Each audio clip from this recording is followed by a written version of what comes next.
राजस्थान में Jat vote bank यानी कि वो वोट बैंक जो तय करता है राजस्थान के चुनाव, वो वोट बैंक जो हार या जीत तय कर सकता है, वो वोट बैंक जो कहीं ना कहीं राजस्थान में सबसे बड़ा दबदबा, सबसे बड़ी पकड़ रखता है, वही वोट बैंक की कहानी अब ये हो गई है कि जो मारवाड़ मुख्यमंत्री गहलोत का गढ़ हुआ करता था, वहां पर अब तमाम सारे जाट समीकरण बिगाड़ते हुए नजर आ रहे हैं और ऐसा बिगाड़ रहे हैं कि कांग्रेस यहां पर क्लीन बोल्ड हो रही है। लेकिन कांग्रेस के क्लीन बोल्ड होने का फायदा क्या बीजेपी को मिलेगा या फिर बेनीवाल बाजी मार जाएंगे या फिर कोई तीसरा ही विकल्प सामने आएगा, इस सब पर आज हम इस वीडियो में चर्चा करने वाले हैं। इसलिए आप इस वीडियो के आखिर तक बने रहिएगा। अगर आपने अभी तक राजस्थान संवाद को सब्सक्राइब नहीं किया है तो राजस्थान की खबरों का सबसे बड़ा विश्लेषण मंच, जहां पर आपको हर खबर परत के नीचे की परत के जरिए और पर्दे के पीछे के पर्दे के जरिए समझाई बताई और कहीं ना कहीं दिखाई जाती है, वो आप तुरंत सब्सक्राइब कर लीजिए। बात कर रहे हैं हम कि किस तरह से जाट समीकरण बिगाड़ रहे हैं मारवाड़ का, वो मारवाड़ जो गढ़ है मुख्यमंत्री गहलोत का। और ये समीकरण बिगड़ते बिगड़ते कांग्रेस तो क्लीन बोल्ड हो ही गई है, लेकिन क्या बीजेपी इसका फायदा उठा पाएगी? और बीजेपी ने जो हालिया कदम उठाए हैं, वो कदम उसके पक्ष में रहेंगे या विपक्ष में जाएंगे, इनको समझना बहुत गहनता से जरूरी है। तो सबसे पहले आगे बढ़ते हैं और समझते हैं कि आखिर हो क्या रहा है। देखिए, मारवाड़ में जाट क्या बीजेपी के हो गए हैं? ये सवाल सियासी गलियारों में बहुत चीख चीख के पूछा जा रहा है, क्योंकि कहीं ना कहीं कांग्रेस से तो जाट दूर हो गए हैं। कांग्रेस ने जिस तरह से हेमाराम चौधरी पे 20 करोड़ की रिश्वत का आरोप लगाया, कांग्रेस सरकार के सबसे ज्यादा ईमानदार मंत्री इंदिरा गांधी के समय से जो मंत्री रहते आए हैं, जो कांग्रेसी रहते आए हैं, संगठन की तरफ पूरी निष्ठा दिखाते हुए आए हैं, उन पर 20 करोड़ की रिश्वत का आरोप खुद मुख्यमंत्री गहलोत ने लगाया। उसके बाद क्या खटास नहीं भरी होगी कांग्रेस के लिए तमाम सारे उस इलाके में, गुड़ामलानी के इलाके में। उसके बाद दिव्या मदेरणा खुद कांग्रेस की एमएलए होते हुए, जो कि ओसिया से आती है, कई बार सरकार को आड़े हाथों ले चुकी है, यहां तक कह चुकी है महिला नेता रहते हुए मैं खुद सुरक्षित नहीं हूं, दूसरे क्या होंगे। कई बार कांग्रेस सरकार के खिलाफ बोल चुकी है। यहां तक कि 25 सितंबर की जो घटना हुई थी, जिसमें राजस्थान कांग्रेस का संगठन कहीं ना कहीं आलाकमान के विपरीत चला गया था, वहां पर भी दिव्या मदेरणा ने राजस्थान के कांग्रेस संगठन को आड़े हाथों ले लिया था। वो भी पूरी तरह से तलवार खींची हुई है उन्होंने अपनी ही संगठन के प्रति, और वो मारवाड़ के ओसिया इलाके से आती है, जो जोधपुर से बिल्कुल लगता हुआ है, यानी कि मुख्यमंत्री गहलोत के बिल्कुल पड़ोस का इलाका है। वो खुद कांग्रेस का काम तमाम करने में लगी हुई है। नागौर से हनुमान बेनीवाल तो जाटों को एक तरफ किए हुए हैं ही, उनकी प्राइम ओपोनेंट के पास अब सिंबल आ चुका है बीजेपी का। तो वहां पर भी क्या समीकरण बदल रहे हैं? जो कुछ भी हो रहा है, लेकिन कांग्रेस के हक में तो नहीं हो रहा। बीजेपी अब कहीं ना कहीं ये सोच रही है कि ज्योति मिर्धा के आने के बाद क्या मारवाड़ उनके कब्जे में आ जाएगा। लेकिन समझने वाली बात यह है कि ज्योति मिर्धा हनुमान बेनीवाल की अपोनेंट है। क्या बीजेपी हनुमान बेनीवाल के से पूरी ही दुश्मनी मोल ले रही है मिर्धा को लाने के बाद? ये एंगल भी सोचना पड़ेगा। हम आपको तमाम सारे एंगल्स समझाने वाले हैं इस पूरी खबर में। लेकिन सबसे बड़ी बात जो सोचने वाली है वो ये कि जाटों की हैसियत जो है वो आरक्षण के बाद और बढ़ गई है।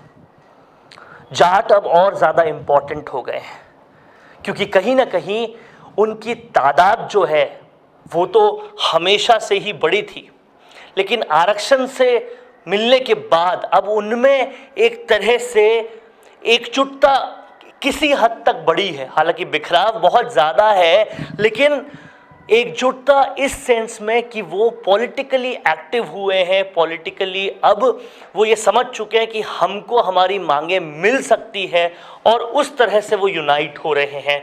तो क्या ये हैसियत बढ़ना कांग्रेस के लिए और उल्टा जा सकता है? क्योंकि कांग्रेस में अगर हम मोटे तौर पे देखें तो कोई प्रभावी जाट नेता है नहीं।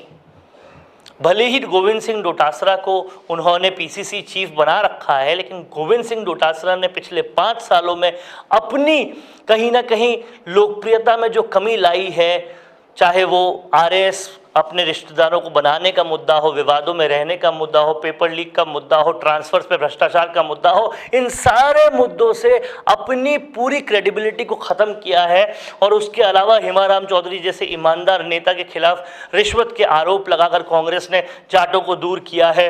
उनके अलावा हरीश चौधरी हनुमान बेनीवाल से लगातार दुश्मनी मोल लेते रहे हैं, मुख्यमंत्री के खिलाफ बोलते रहे। तो तमाम सारे जाट नेता जो हैं वो एक मंच पे कांग्रेस में दिखते नहीं, और कोई भी उतना ज़्यादा लोकप्रिय है नहीं जितने ज़्यादा लोकप्रिय हनुमान बेनीवाल है।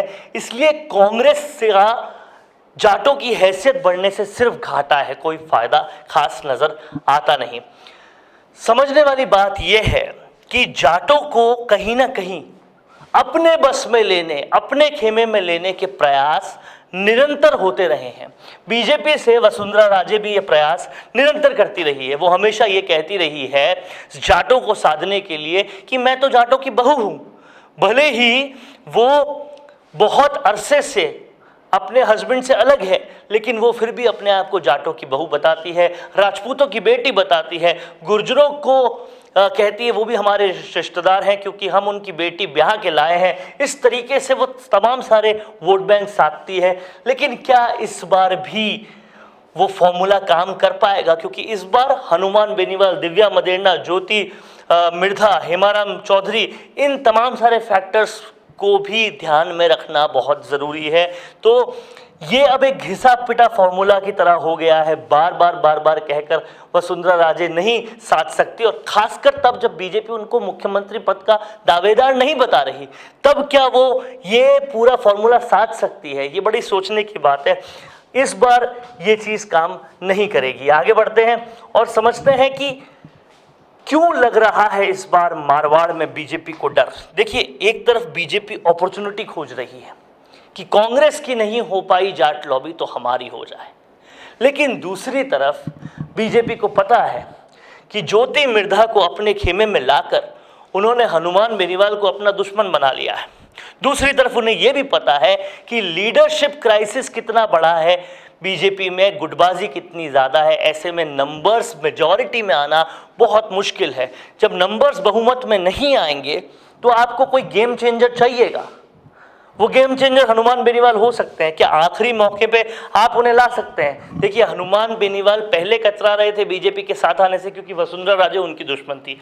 अब आपने उस दुश्मन को डाउन किया, दूसरे दुश्मन को आपने इन कर लिया, तो क्या हनुमान बेनीवाल आपके साथ आएंगे? तो इन सारी बातों का डर बीजेपी को लगातार सता रहा है, और नहीं सता रहा अगर तो सताना चाहिए, क्योंकि हनुमान बेनीवाल दुश्मन के दुश्मन और दोस्त के दोस्त वाले नेता है, ये सबको पता है। अब समझने वाली बात है कि क्या जाटों के सहारे चुनावों को एक तरफा ले पाएंगे बेनीवाल? इस बात को बहुत गौर से समझिएगा कि आज पूरे राजस्थान में जाटों का अगर कोई सबसे बड़ा नेता है, सबसे लोकप्रिय नेता है, तो वो हनुमान बेनीवाल है। और हनुमान बेनीवाल ने अपनी अलग पार्टी बनाकर उसको भी एलिवेट लगातार किया है। हालांकि अब उसमें भी जो राहें हैं वो आसान नहीं है।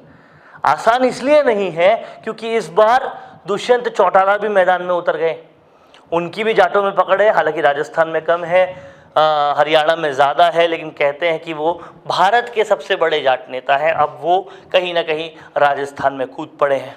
इसके अलावा ज्योति मिर्धा जो पहले कांग्रेस के साथ आती थी, वो बीजेपी के साथ आ गई।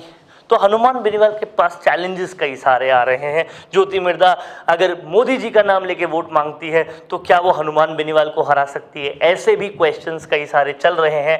तो अब हनुमान बेनीवाल के लिए चैलेंज है कि क्या जाटों के सहारे चुनावों को एक तरफा ले जा पाएंगे, क्योंकि अगर ऐसा करना है तो सारे जाटों की एकता चाहिए।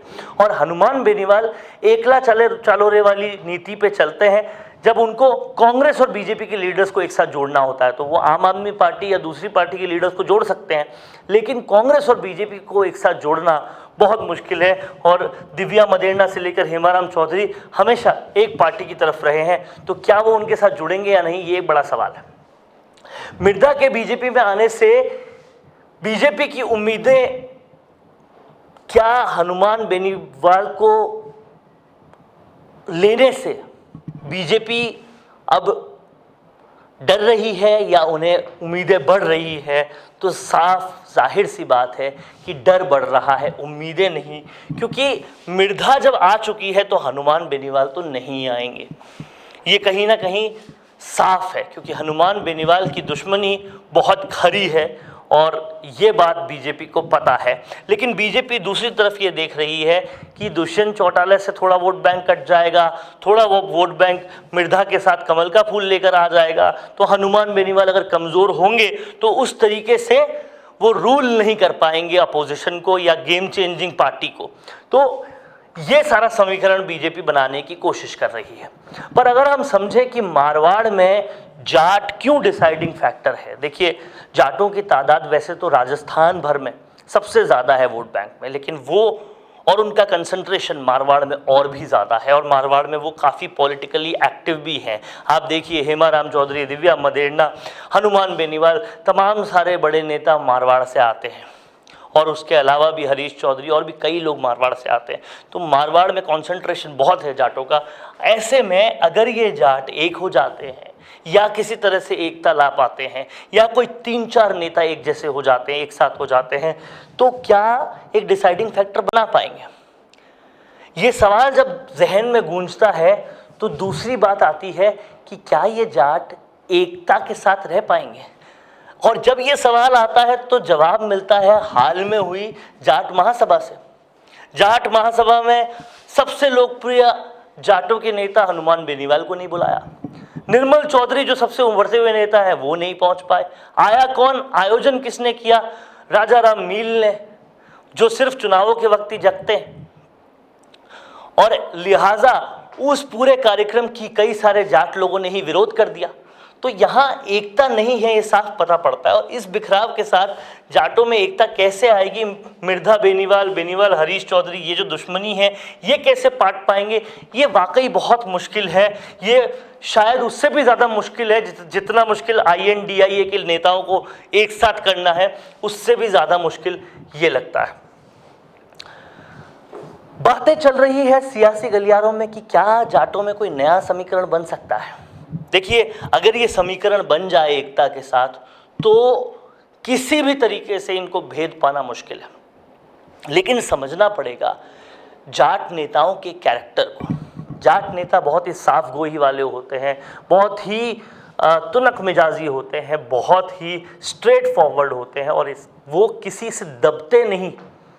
अब ऐसे सारे लोग एक साथ आ जाएं ये पॉसिबल ही नहीं है। आप परसुराम मदेरणा से लेकर दिव्या मदेरणा के पिताजी से लेकर तमाम सारे पुराने नेताओं से लेकर आज हनुमान बेनीवाल तक को देख लो, दुष्यंत चौटाला को तक को देख लो, इनको अंडर रखना, प्रेशर में रखना बहुत मुश्किल साबित होता है। तो ये इनको अंडर रखना बहुत ज़्यादा मुश्किल है, और इसलिए इनका कोई समीकरण बनना काफ़ी मुश्किल लगता है। लेकिन बन जाए तो उसको भेद पाना भी बहुत मुश्किल होगा।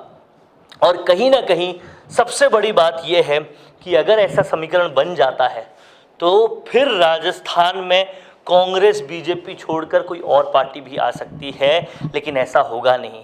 अगर ऐसा हो जाता तो शायद राजस्थान में जाट CM बहुत पहले बन जाता। सबसे बड़ा वोट बैंक होने के बावजूद भी आज तक जाट CM ना मिलना भी, इसकी भी सबसे बड़ी वजह यही है कि कहीं भी एकता नहीं है, तो कहीं भी एक समीकरण बनना बहुत मुश्किल है। तो अब देखना ये होगा कि कांग्रेस के हाथ से तो जाट वोट बैंक गया, अब क्या बीजेपी को मिल पाता है या हनुमान बेनीवाल इसको भुनाते हैं, ये देखने के लिए भविष्य के गर्भ में जो चीज़ें हैं वो देखनी होंगी, और उसके लिए थोड़ा सा और इंतज़ार करना पड़ेगा। इलेक्शन